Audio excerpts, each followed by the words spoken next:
Are you ready to replace your old beat-up baseboard? If so, stay tuned.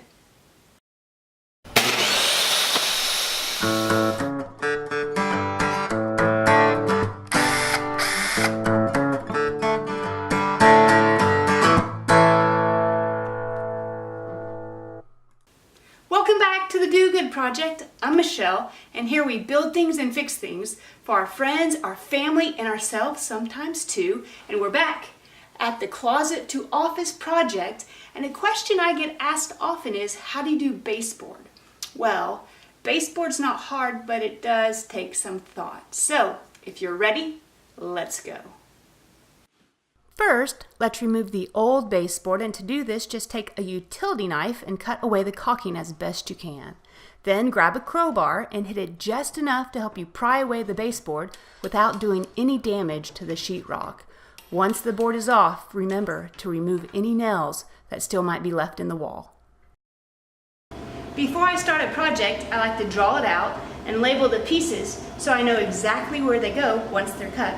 And today, we're going to use this extra baseboard to show you how I do it.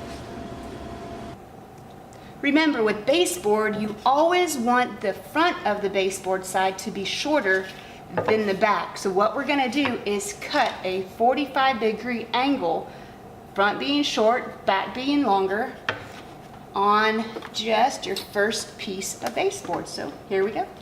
Make sure you have your goggles on and your hands out of the way.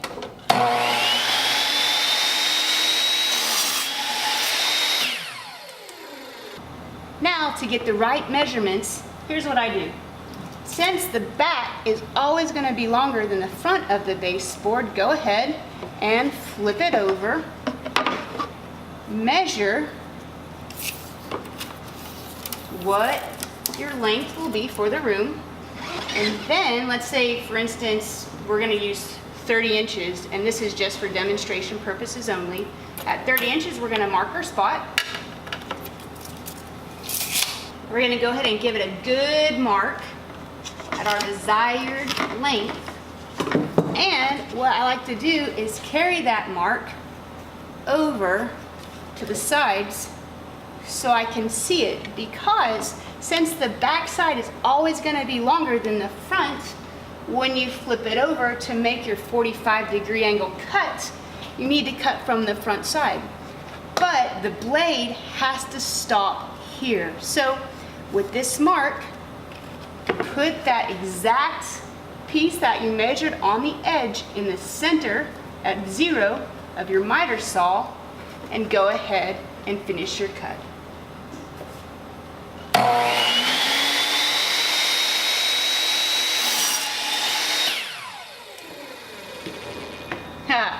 We got a good one, guys. We got a good one.